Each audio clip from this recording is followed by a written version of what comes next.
मिला है तख्त जो जमहूरियत में बंदर को, मिला है तख्त जो जमहूरियत में बंदर को, तो उनसे क्या सभी जंगल के शेर डर जाएं।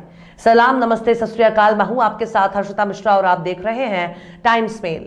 तो आखिरकार हमारे मोदी बाबू ने यूक्रेन में फंसे भारतीयों के लिए वक्त निकाल ही लिया। चुनाव के वक्त में इतना व्यस्त होने के बाद वक्त निकालना ही देश पर बहुत बड़ा एहसान है।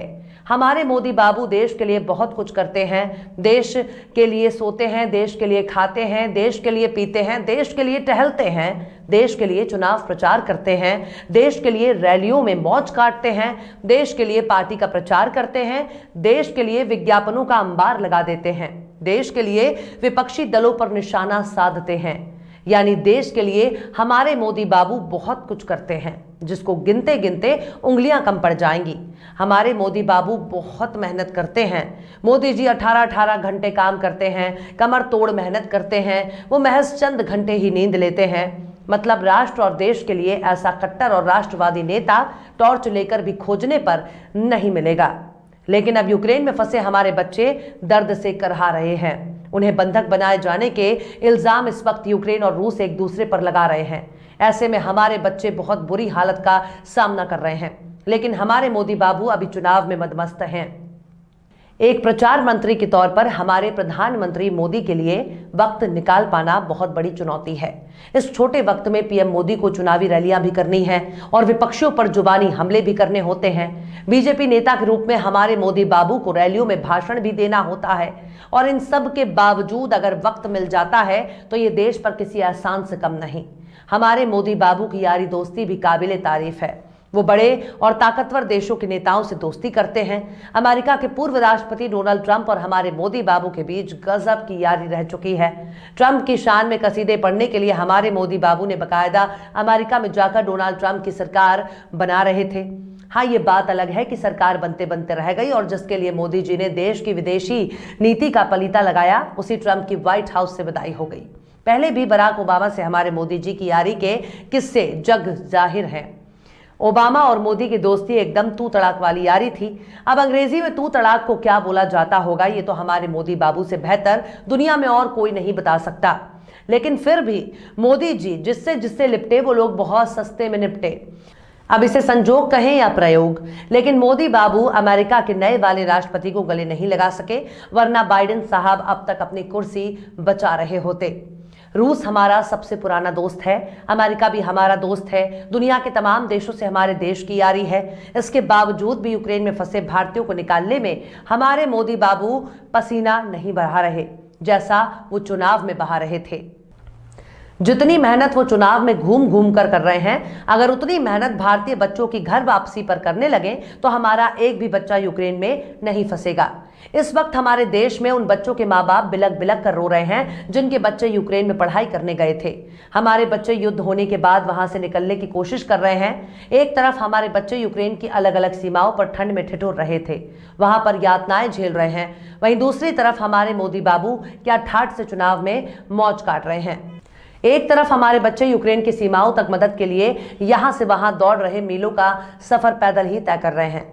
वहीं दूसरी तरफ हमारे मोदी बाबू जनता का एक एक वोट पाने के लिए शहर दर शहर घूम रहे हैं। इस वक्त हमारे मोदी जी प्रधानमंत्री के अलावा बाकी सब कुछ हैं। वो कभी प्रचार मंत्री की भूमिका में होते हैं तो कभी बीजेपी के नेता के रूप में। वो चुनाव के वक्त हमारे मोदी जी सब कुछ हैं, बस प्रधानमंत्री नहीं रह जाते हैं। कोई तो हो जो उनको याद दिलाए कि मोदी जी इस देश के प्रधानमंत्री हैं, क्योंकि मोदी जी चुनाव के वक्त सब कुछ भूल जाते हैं। फिर उनके लिए चुनाव ही सब कुछ होता है। चुनाव ही उनके लिए देश है, चुनाव ही उनका प्यार है और चुनाव ही उनका यार है। चुनाव के लिए हमारे मोदी बाबू जमीन खोदकर पाताल में भी जाने के लिए तैयार हैं। बस वहां से वोट मिलने की उम्मीद होनी चाहिए। यानी वोट के लिए हमारे प्रधानमंत्री गैलन भर भर के पसीना बहाने के लिए तैयार हैं। अब जब चुनाव का सीजन खत्म होने जा रहा है, इसलिए अब हमारे मोदी बाबू को यूक्रेन में फंसे भारतीय बच्चों की याद आ रही है। इसे आप इस तरह से भी समझ सकते हैं कि 7वें चरण का चुनाव सिर पर सवार है। हमारे मोदी बाबू को अब वोट बैंक की चिंता सता रही है, क्योंकि यूक्रेन में फंसे छात्रों की नाराज घर वाले चुनाव में बीजेपी का पलीता भी लगा सकते हैं। क्योंकि यूक्रेन में पढ़ाई करने के लिए किसी टाटा बिरला अंबानी की औलाद नहीं है, बल्कि मिडिल क्लास परिवार के लोग हैं जो पढ़ाई करने के लिए यूक्रेन जाते हैं। वरना हमारे मोदी बाबू ना रोटी देने में कामयाब हैं और ना ही नौकरी देने में। अच्छी और सस्ती शिक्षा देना फिलहाल हमारे मोदी बाबू के बस की बात नहीं है। अब उन्होंने यूक्रेन से भारतीय बच्चों को बाहर निकालने के लिए कमर तोड़ मेहनत शुरू करने की तैयारी कर ली है। लेकिन सबसे बड़ा सवाल है कि पीएम मोदी आखिर इतने दिन क्या कर रहे थे? आखिर इतने दिन वो सिर्फ चुनाव में क्यों दौड़ रहे थे? जब किसी देश के बच्चे दूसरे देश में फंस जाते हैं और जंग की हालत हो तो देश के प्रधानमंत्री की क्या जिम्मेदारी होती है? आखिर वो जिम्मेदारी पीएम मोदी ने अब तक क्यों नहीं निभाई? सबसे बड़ा सवाल है कि जो बच्चे भारत आना चाह रहे हैं उन्हें एक सीमा से दूसरी सीमा पर क्यों दौड़ाया जा रहा है? उन्हें लंबा सफर पैदल चलने के लिए मजबूर किया जा रहा है। भारतीय बच्चे लाखों रुपए खर्च करके पड़ोसी देश की सीमा तक पहुंच रहे हैं। वो भूख और प्यास से बेहाल हैं, कड़कड़ाती ठंड और बर्फबारी में मदद की गुहार लगा रहे हैं। लेकिन मोदी बाबू 7वें चरण के चुनाव में मस्त हैं। ये तमाम सवाल इस वक्त पीएम मोदी से पूछे जाने चाहिए, क्योंकि गोदी मीडिया और उनके चाटुकार दिन भर केवल मोदी बाबू का झुंझुना बजा रहे हैं। पीएम मोदी के सामने भारतीय बच्चों को वापस अपने देश में लाना कोई बहुत बड़ी चुनौती नहीं है। उनके सामने चुनौती है तो उत्तर प्रदेश का इलेक्शन, क्योंकि उत्तर प्रदेश ही तय करेगा कि 2024 में हमारे मोदी बाबू अपनी कुर्सी बचा पाएंगे या फिर नहीं। क्योंकि उत्तर प्रदेश ही तय करेगा कि हमारे पीएम मोदी का भविष्य क्या होगा और उनकी कुर्सी कितनी सलामत रहेगी। इसलिए हमारे मोदी जी बार बार चुनावी रैलियों में भाग दौड़ कर रहे हैं। अब अंतिम चरण का चुनाव बाकी है, तब तक हमारे पीएम मोदी बाबू कुछ रैलियां कर लेंगे, क्योंकि उनको सपने में भी चुनावी रैलियां नजर आती हैं, उनको स्टेज नजर आता है, उनको जनता का शोर नजर आता है और वो खुद को चुनावी रैलियों में पहुंचने से नहीं रोक सकते हैं, क्योंकि पीएम मोदी के लिए चुनाव ही सब कुछ है। आखिर क्यों चुनाव के आगे पीएम मोदी भूल गए अपने बच्चे? आखिर क्यों पीएम मोदी प्रधानमंत्री के तौर पर बन चुके हैं प्रचार मंत्री? आखिर क्यों हमारे मोदी बाबू अपने ही बच्चों को बाहर निकालने में कर रहे हैं देरी? आखिर क्यों हमारी विदेश नीति पड़ती जा रही है कमजोर? आखिर क्यों हमारे मोदी बाबू की बातों का नहीं हो रहा असर? बताएंगे आपको और भी बहुत कुछ। लेकिन आप अगर हमारे चैनल पर नए हैं और पहली बार हमारी वीडियो को देख रहे हैं तो आप हमारे चैनल टाइम्स मेल को सब्सक्राइब कर लें, वीडियो को लाइक कर दें और बेल आइकन का नोटिफिकेशन बटन भी प्रेस कर दें, ताकि बिना देरी हमारी हर खबर आपको मिलती रहे। लौटते हैं अब खबर की तरफ। यूक्रेन में अभी भी भारतीय छात्र फंसे हुए हैं, लेकिन अच्छी खबर यह है कि हमारे मोदी जी ने चुनाव प्रचार से कीमती वक्त निकालकर भारतीय बच्चों की चिंता जताई है। रूस ने बुधवार को यूक्रेन पर एक बड़ा आरोप भी लगाया। रूस ने कहा कि उनकी सेना युद्ध क्षेत्र से भारतीयों को सुरक्षित निकालने के लिए हर मुमकिन मदद कर रही है, लेकिन यूक्रेन भारतीय छात्रों को बंधक बनाकर मानव ढोल के तौर पर उनका इस्तेमाल कर रहा है। रूस ने कहा है कि खार्किव से भारतीयों को निकालने की कोशिश जारी है।